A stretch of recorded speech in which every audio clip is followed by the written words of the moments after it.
Today on What It's Like, This versus That episode, 1995 Ford F-150 versus 2001 Ford F-150. We're going to find out which one is better, V6 or straight six, automatic, manual. But before getting into all of it, I'm Jay. Welcome to What It's Like. This channel, we feature the classics, vintage, some exotics, lots of orphan cars, and cars off the beaten path. We do comparisons on cars that normal channels wouldn't do comparisons on, like this versus that on new cars and old cars, and comparison videos to cars that simply wouldn't stack up back in the day, but totally stack up now. If that sounds like a channel that you would totally dig, subscribe and hit the bell icon next to it to never miss a video. All right, let's dive in with specs right off the rip, starting with the 1995 Ford F-150, 235.3 inches long, 79 inches wide, 74 inches tall. It rides a wheelbase of 155 inches. It weighs 4,316 pounds. Maximum towing is 7,500 pounds. Maximum payload is 1,940 pounds. Price, $14,256, which is equivalent to you spending $27,985.35 in the year 2022. Moving on to the 2001 Ford F-150 specs. 225.5 inches long, 78.4 inches wide, 72.4 inches tall. It rides a wheelbase of 138.5 inches. It weighs 4,404 pounds. It can tow 8,400 pounds. Maximum payload, 2,845 pounds. Price, $20,225, which is equivalent to you spending $34,165.52 in the year 2023. Now, putting these specs side by side and comparing these two on paper, the 2001 can handle 905 pounds more in the payload category, as well as pull 900 pounds more in the towing category. The price difference between the two models is $6,180.17. The 1995 is longer, wider, taller, and weighs more than the 2001. Moving on to engines, we are not getting into every single engine and transmission on offer. We are just going to compare what is in these two trucks. Starting with the 1995, it is powered by the 300 cubic inch displacement inline overhead valve 6, 4.9 liters. It's good for 145 horsepower at 3,400 RPM, 265 pound-feet of torque at 2,000 RPM. It is mated to a 5-speed manual transmission. Average fuel economy is anywhere between 14 and 18 miles per gallon, getting 15 miles in city and highway combined driving. Moving on to the 2001 Ford F-150, it is powered by the 256 cubic inch displacement V6, 4.2 liters, 202 horsepower at 4,800 RPM, 252 pound-feet of torque at 3,400 RPM. Average fuel economy is anywhere between 14 to 17 miles to the gallon. Side-by-side comparison of the engines. The V6 makes 57 more horsepower, but it makes 13 pound-feet less torque. The fuel economy rating is roughly the same, with the 4.9 inline 6-cylinder getting 18 miles to the gallon over the 17 miles to the gallon V6. So it gets 1 mile per gallon better in the straight six. Let's talk styling, starting in the front. I love the chrome. Notice the bumper comes around the side here. Notice how this is ever so slightly flared out. Also notice how this is like channeled. Has this nice groove that's angled up to a point here and then comes across, and it goes all the way to the back. There are some nice lines in the hood, and the hood also has a nice center line where it comes to a crease in the center. Ford, nice and proud in the front. This was the truck of my childhood. I learned the very first vehicle that I ever drove was a truck very similar to this. It was in 1995, but it was red, and it was like base model, but it had a 302 in it.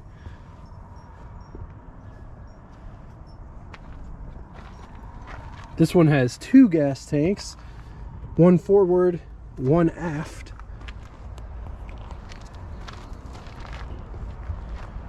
But this was the quintessential truck of my childhood. My dad had the same cap as this, but it was on a Chevy.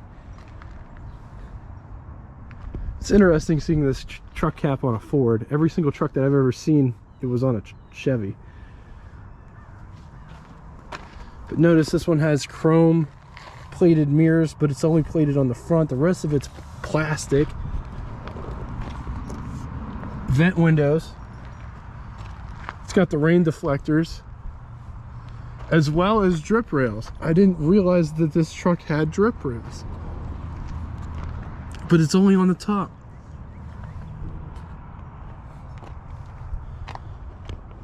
Coming to the back, how this is brushed aluminum. And it says Ford nice and proud in the back. These lights have been changed. I don't believe that those are the original lights. Look at how this is raised. Also notice this is all steel. Has these little indentations in here. It's got nice chrome molding around the windscreen. Let's talk styling. So in contrast to the 95, there is still some chrome on this 2001, but there is a lot more plastic. Like this is all plastic, this is all plastic. Around the wheel wells are plastic. Notice this line here and how this kind of comes down and rolls underneath the frame rail. There are a lot more patch panels on this truck than there are on the other truck. The steel was thicker on that 95 than it is on this truck. This truck is a serious ruster. That's what this is from. That was all within the last couple years. It's starting to rust back here as well. How this bumper is designed. This truck only has one gas tank forward. It was an option. You could get a forward and aft gas tank. Notice this line. So look at this line here. It stops before it gets to the wheel well, and then it comes back, and then it goes out the back end. Look at how this bed fits, how this kind of bulges out and then tapers up. This truck does not have drip rails. Also, everything, the mirror, look at how slender the mirror is. And it's plastic. The cowl, plastic. So much plastic, fantastic. Getting inside, just notice how this door handle is designed, and notice it has an indentation in the body panel for your hand to go in here. Coming up to the door handle is totally different. It is plastic.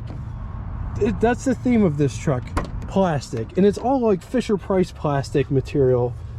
So just look at everything that is going on with this door panel. Also notice it opens up pretty far, not quite 90 degrees, to allow tons of access into this cab. But getting back to the door itself, it's all framed out. Here's my fingers for reference to show how deep this door frame is. Door lock. This one's got electric door locks as well as electric windows. Vent windows as well. Over there on the other side. Armrest. Notice how slender the armrest is. Like if I put my arm on there, it kind of overhangs the armrest. It's not very wide. There's a nice door pocket here to put various things, as well as another door pocket down there. Door handle to get out. Speaker. Coming down inside the pedal box down here, this is the hood release, emergency brake and or parking brake and parking brake release, clutch, brake, gas pedal. This one does have a 5-speed as well as 4-wheel drive. The downer with 4-wheel drive on this truck is not only do you have to engage it into 4-wheel drive with the stick, but you also have to turn the hubs. Here's what the door panel looks like, but before we talk about that, here's what the door frame situation looks like.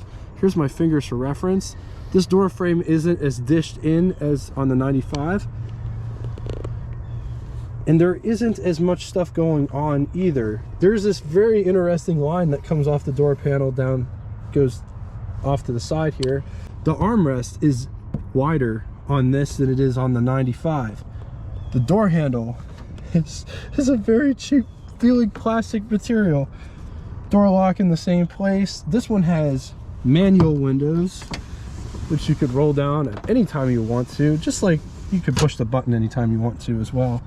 This truck does not have all the storage cubbies that the other one did. It has one storage cubby here, but it isn't nearly as big as, nor does it have a storage cubby back here. Coming down inside the pedal box down here, this is the emergency brake and or parking brake. This is the brake release. This is the fuse box and hood release. We'll release the hood. This one is an automatic, so it just has a brake and a gas pedal. Four-wheel drive on this truck is a lot easier to activate. The only downer is this shifter sucks. You don't know if it's in neutral or if it's in 4 low or 4 high or 2 high, because it is very, very vague. You do not have to spin the hubs on the outside though, which is a really good feature not to have to do. Here's the fuse panel. A gander at this interior. Notice this opens up back here, so that's pretty cool. It's got a sliding rear window. Check out the map light situation. I had one of these in my '88 Lincoln Town Car.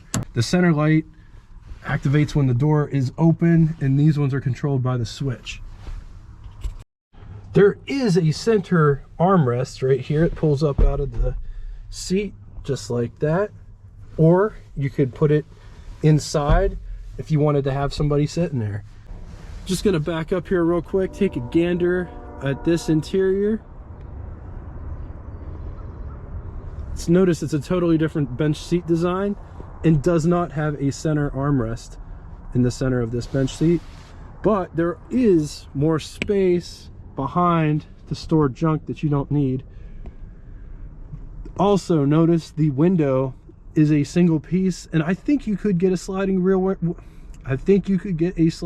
window, but this truck doesn't have it. That is what the light situation looks like, and it's kind of like an updated version of what was in the 95. Here's what over the hood impression looks like. Here's what first person over the hood impression looks like. Here's what under the steering wheel situation is. And this has a tilting steering wheel, but this isn't my truck, so I'm not going to mess with it. But notice the horn is right here, and you have all of your cruise control settings on this side, and this side is to turn the cruise control on and off. Up above, there are sun visors, and this is how big they are. They are really big, nice sized sun visors. You got a courtesy mirror there. Rear view mirror here with daytime nighttime feature. There is also a sun visor for the passenger, and there is also a courtesy mirror, but these are really flimsy, so I don't want to mess it up or anything, but that's what that feels like. It feels like a mirror behind there. What over the hood impression looks like. Here's what first person over the hood looks like. Here is how much space you have underneath the steering wheel, and this one doesn't have tilt wheel. This one's pretty plain Jane, and the seat does not go up or down, but it moves front and back in this. Up above, sun visors, big sun visors. These sun visors don't feel or seem nearly as big as the ones in the 95. Also notice it has a cutout here for the rear view mirror, so you can have both of them down and still be able to see. A rear view mirror there. It has the daytime nighttime feature. There is a sun visor on the passenger side as well. My mom got one of these aftermarket Kleenex dispensers, and it also has a mirror there, but there isn't a light, so you can't see yourself at night, but you can see yourself during the day. This is what I look like sitting behind the wheel. I got tons tons of headroom. These seats are really comfortable in this truck as well. And visibility is really good. Greenhouse and or pillar to glass ratio in this truck. And as you can tell, the front visibility and or greenhouse is excellent. Behind, it starts to get a little bit like there's a pretty big blind spot right here, but that's generally with most cars. That's what it looks like out the rear window, and then out the very rear window there. This is what I look like sitting behind the wheel of the 2001 Ford F-150. I got tons of headspace, and this truck compared to the other truck, the seats aren't as comfortable. It feels cheaper everywhere. There are some differences, like at the greenhouse. So that is the pillar to glass ratio. Notice the A-pillars in this, they have a nice grab handle to hold on to help yourself get in this truck. There is one on the passenger side as well, which wasn't seen in the 95, but notice how much massive these A-pillars are. They're absolutely huge. The greenhouse in this isn't as good as the greenhouse in the 95, but it's not bad. Same thing when you get to about that part there, there's a big, huge blind spot. This is what visibility looks like out the rear window. Notice it does not slide, but the cap has a sliding part, but you can't access it from this cab because the window doesn't slide. On to the glove box test. Here is our test subject. Here's my hand for reference. Here is our glove box in question. I don't think it's going to fit. It's not going to clear the latch at the top there, so it does not fit in this glove box, but that is still a relatively big sized glove box. Just take a look at that. On to the glove box test. Here's our test subject. Here's my hand for reference. Here is our glove box in question. Yeah, it's not going to fit in there. Even if I took all the stuff out, it's just not, it's not big enough. So it won't fit in either glove box.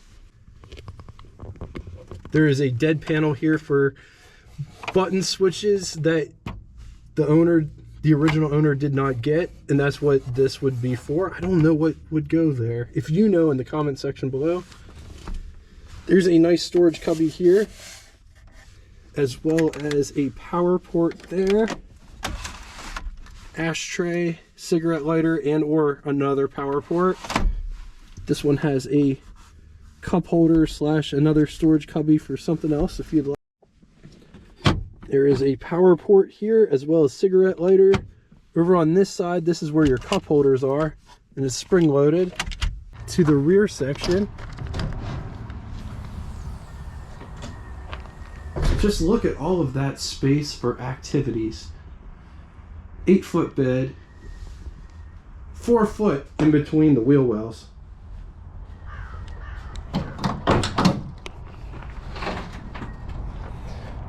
This tailgate is pretty heavy. Notice it's all plastic lined.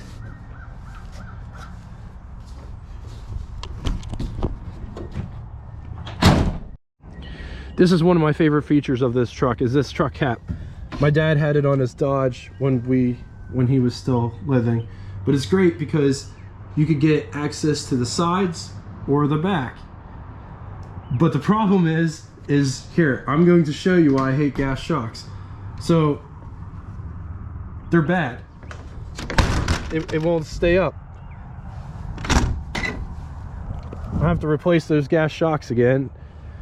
Coming to the back, this is what the back looks like. Notice this cap has 2 latches, where opposed to the cap, it's all about cap design, really. This truck has an 8-foot bed as well, 4 foot in between the 2 wheel wells. Notice the wheel wells are round in this truck, whereas opposed they were more square on the 95. This truck does not have a plastic liner. I think that was an option. This is just rhino lined. So this was just a painted bed, and then they just rhino lined it sometime in its life. This is plastic handle as well, whereas it was a chrome handle, metal handle on the 95. This tailgate isn't nearly as heavy. It's probably maybe half as heavy as the tailgate on the 95. The 95 felt like it was 50 pounds. This feels like it's 25, maybe 30. I can do it one-handed, no problem. I could do it one-handed with the 95 as well, but it's a lot harder. Here is the key. Now notice, you could go to any hardware store and produce this key for this truck for $1 or more, maybe $1 or $2, and it goes right inside here. And this one's got a key locking cylinder right there.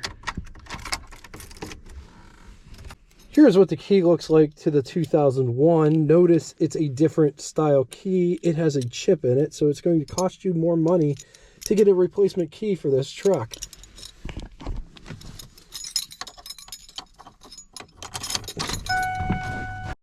After releasing the hood from the inside, coming to the front, there's a little bit of a trick to this. So you have to push this down just ever so slightly, and then it's almost like a two-hand job. Then you'll feel it release. This hood opens up super nice, and it stays there. Notice it doesn't, I don't see, there is a stick right here if you wanted to. But notice, because it has hinges instead of those stupid gas struts, it stays up here. No problem at all. And look, that's the highest setting it will go. And it's fully adjustable where you want the hood to stay. Like, it'll stay right there. It will even stay right there. Look at that.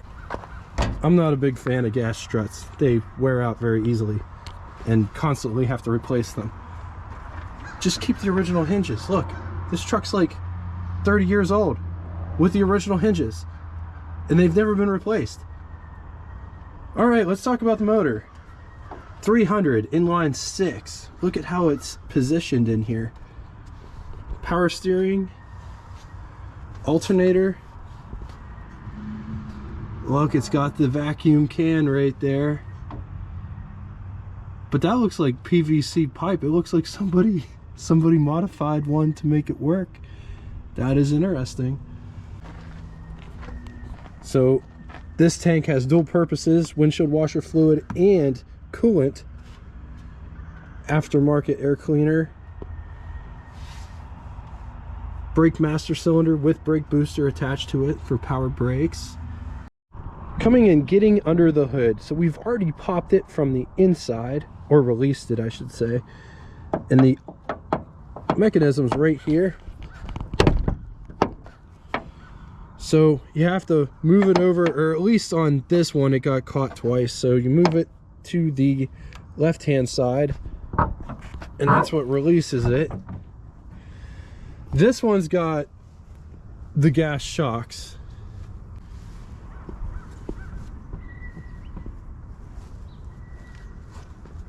But just take a look at that engine. I don't know how many times Mom's replaced the gas shocks. I know it's been at least once or twice since owning this truck, and we haven't even owned it since new. It has a stick here just in case the gas shocks do go bad, and you can use the stick. Alternator. Notice this is a V6 and it sits down farther inside the chassis than the straight 6 did in the 95. Battery, windshield washer reservoir. This one's got the stock air cleaner. Look at how it's just designed there. Look at where oil goes. Oil goes in here. This one's for power steering. Power brakes with master cylinder. It is super quiet.